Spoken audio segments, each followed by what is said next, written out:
Postoji niz prehrambenih proizvoda na kojima se mogu razviti mikotoksini, ali najčešće kontaminiraju žitarice, pa ih posljedično može biti u brašnu, kruhu i drugom. Mikotoksini, nusproizvodi plijesni, mogu se razviti u bilo kojoj fazi prerade žitarica, od žetve do skladištenja, a pogoduje im globalna promjena klime prema vlažnjoj i toplijoj. Mikotoksini su sekundarni produkti plijesni, što znači plijesni kad rastu na nekim biljkama, one proizvode mikotoksine. Postoje razni učinci na ljudski organizam, ali i na životinje, što znači da je velika opasnost u hrani za životinje.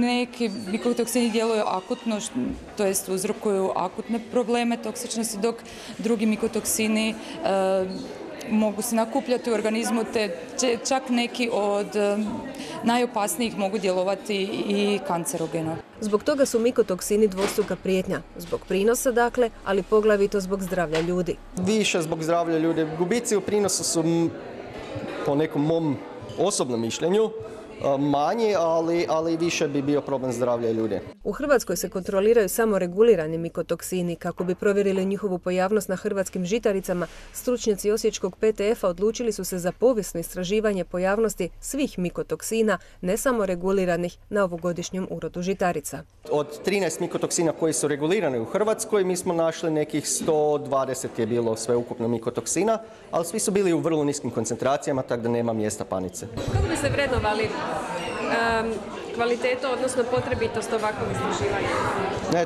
To je vrlo nužno. Znači, Europska agencija za sigurnost hrane, ona konstantno traži podatke o pojavnosti nereguliranih mikotoksina. Mi te podatke iz Hrvatske nemamo, zato jer ne isplati se laboratorijima producirati rezultate, odnosno tražiti mikotoksine koji nisu regulirani zakonskom. I zbog toga tu nastupaju znanstvene institucije koje bi trebale takva istraživanja provoditi. Mi smo prijavili projekt Europskoj uniji i dobili smo projekt na tu temu, tako da možemo napraviti screening na sve mikotoksine za koje je EFSA tražila posebno izvješće o pojavnosti. Na temelju ovog istraživanja stvorena je prva domaća baza podataka o koncentracijama svih mikotoksina na žitaricama. Iako je pojavnost u dozvoljenim granicama, stručnjaci podsjećaju da razvoju mikotoksina pogoduje dakle promjena klime. To je ono što je bitno. Znači, treba kontinuirano pratiti da bi se mogli napraviti neki modeli za rano uzbunjivanje. Znači, ako mi imamo neke modele, vidimo kako se mijenja koncentracija mikotoksina s promjenom vremena, mi možemo predvidjeti kakva će biti kontaminacija iduće žetve.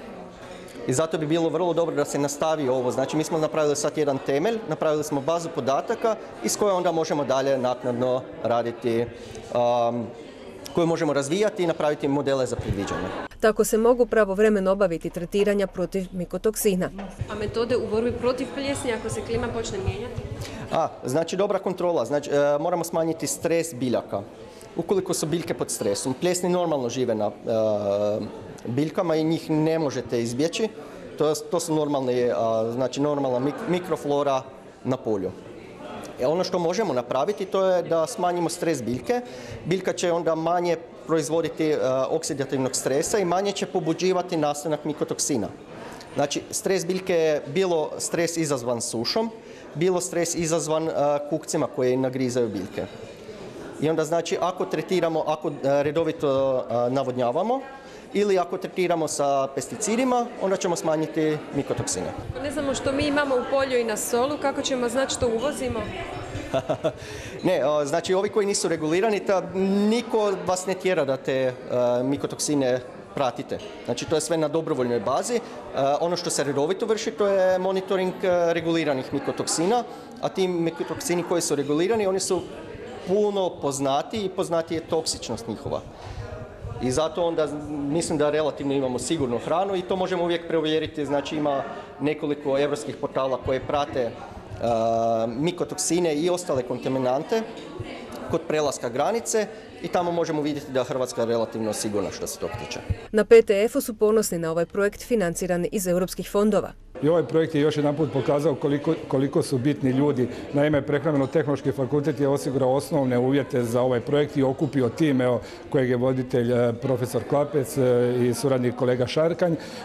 Taj tim je našao jake međunarodne veze. Vidjeli ste i danas po ovoj edukaciji da su tu ljudi faktički iz cijeloga svijeta i evo, zahvaljujući toj suradnji fakultet je uspješno realizirao ovaj projekt. Ovim su udarili temelje istraživanju mikotoksina u Hrvatskoj. Hoće li tko slijediti njihov primjer, vidjet će se.